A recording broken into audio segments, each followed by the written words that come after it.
Assalamualaikum warahmatullahi wabarakatuh. Perkenalkan, nama saya Hasna Syahda Sulaya dari kelompok 3 akan menjelaskan tentang surat Al-Ikhlas. Apa saja yang akan kita bahas? Yang pertama adalah penjelasan, yang kedua ada isi kandungan, yang ketiga ada asbab nuzul, yang keempat ada keutamaan, dan yang kelima ada pembahasan ayat. Yang pertama adalah penjelasan tentang surat Al-Ikhlas. Mengapa disebut dengan surat Al-Ikhlas? Ada dua alasan. Yang pertama karena surat ini menceritakan tentang dirinya Allah Subhanahu wa taala, sehingga di dalam surat ini tidak ada keterangan apapun selain keterangan tentang Allah Subhanahu wa taala dan sifat-sifatnya. Yang kedua, surat ini mengajarkan tentang prinsip ikhlas bagi orang yang membacanya, sehingga dia menjauhi kesyirikan apabila dia baca dengan meyakini kandungannya dan isinya yang mencakup 3 macam tauhid rububiyah, uluhiyah, dan asma wa sifat.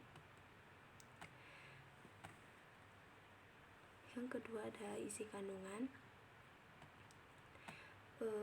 Isi kandungan surat yang pertama adalah dia satu dan tunggal, yang tidak mempunyai bandingan, wakil, saingan yang menyerupai dan menyamainya. Lafal ini tidak boleh digunakan kecuali hanya kepada Allah Subhanahu wa taala, sebab dialah yang maha sempurna dalam semua sifat dan perbuatannya. Isi kandungan surat yang kedua, ayat yang kedua adalah yang semua makhluk menyandarkan diri kepadanya dalam setiap kebutuhan dan permasalahan mereka. Yang ketiga, menjelaskan bahwa Allah Subhanahu wa taala tidak memiliki keluarga, yaitu yang beranggotakan anak, ayah, istri, serta suami. Yang keempat, menjelaskan bahwa Allah Subhanahu wa taala tidak sama dengan makhluk, yaitu tidak ada seorang pun tandingan dari makhluknya akan menyainginya atau yang menyamainya kedudukannya. Dalam surat ini dijelaskan bahwa pengesaan terhadap Allah Subhanahu wa taala mutlak harus kita lakukan sepenuh hati, di mana sifat Allah Subhanahu wa taala yang tidak mungkin dimiliki oleh makhluknya adalah esa atau tunggal, sehingga keyakinan akan hal ini semakin memperkuat dan memurnikan tauhid kita, sehingga kita hanya mempersembahkan semua penghambaan kita hanya kepadanya. Yang ketiga, pembahasan yang ketiga adalah asbabun nuzul. Asbabun nuzul surat ini, surat yang terdiri dari 4 ayat ini termasuk surat Makkiyah. Mengapa dinamakan surat Al-Ikhlas padahal di dalamnya tidak ada kata Al-Ikhlas? Karena Al-Ikhlas adalah tauhid, beribadah hanya kepadanya, dan surat ini berisi tentang pokok-pokok tauhid. Surat yang diturunkan di Makkah setelah surat Al-Falaq dan An-Nas ini juga dinamakan surat Qul Huwallahu Ahad, diambil dari ayat pertama surat ini. Surat ini juga dinamakan pula dengan surat At-Tafrid, At-Tajrid, At-Tauhid, An-Najah, dan Al-Wilayah.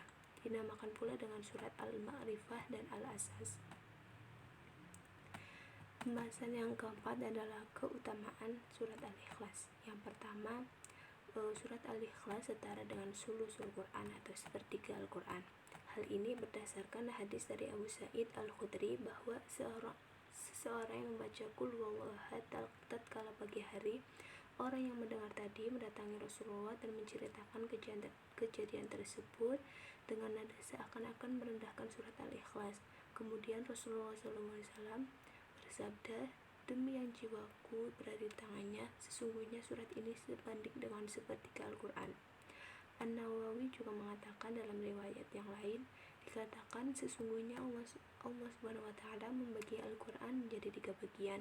Lalu Allah menjadikan surat Qul Huwallahu Ahad atau surat Al-Ikhlas menjadi 1 bagian dari 3 bagian tadi.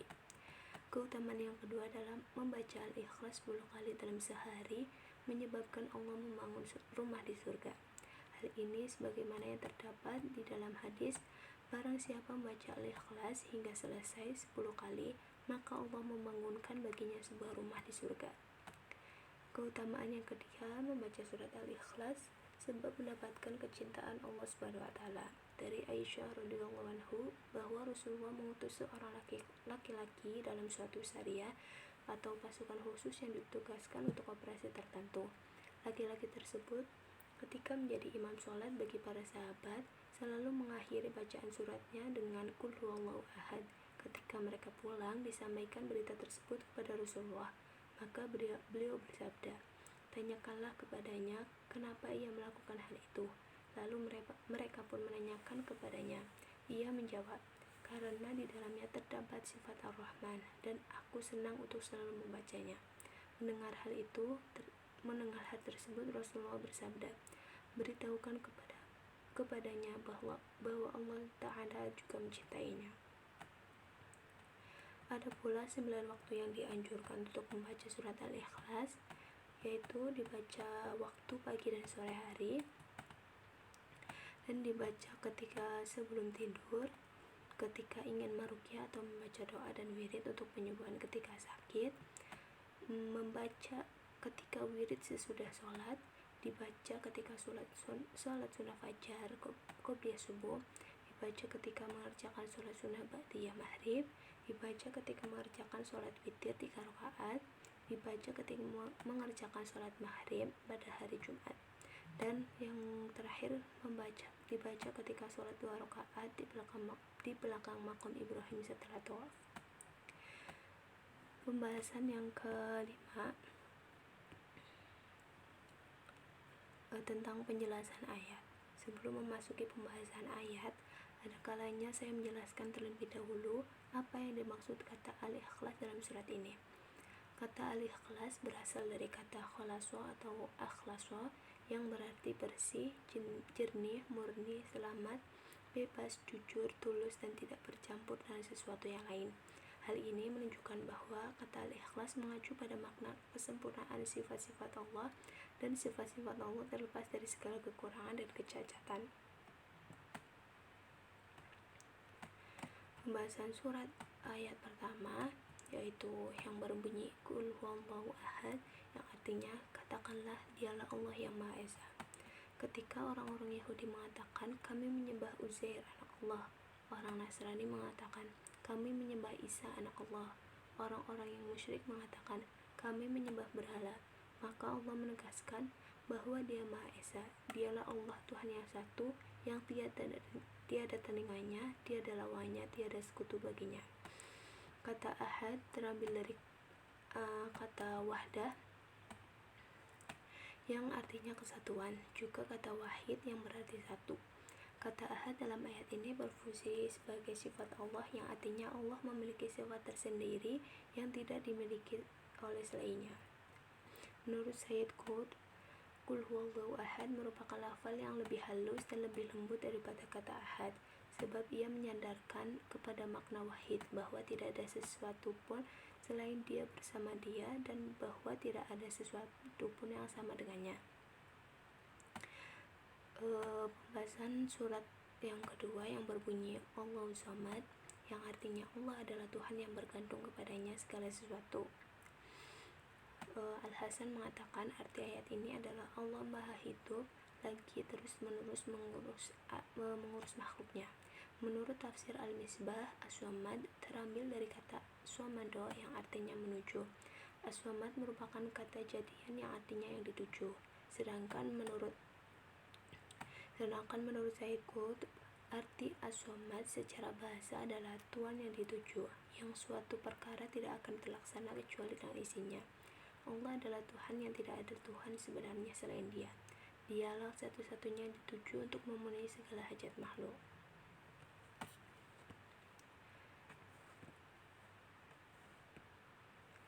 Yang terakhir adalah penutup tafsir Al-Ikhlas.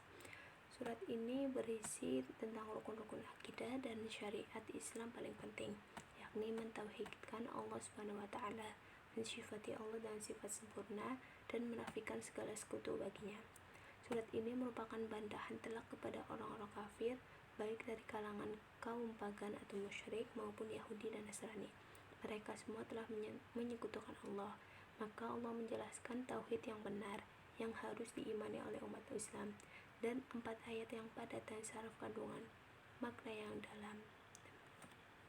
Demikianlah surat Al-Ikhlas mulai dari terjemah, sebab nuzul, keutamaan hingga tafsirnya. Semoga bermanfaat bagi kita semua dan menambah kedekatan kita dengan Allah Subhanahu wa Ta'ala. Demikian dari saya. Wassalamualaikum. Kurang lebihnya mohon maaf. Wassalamualaikum warahmatullahi wabarakatuh.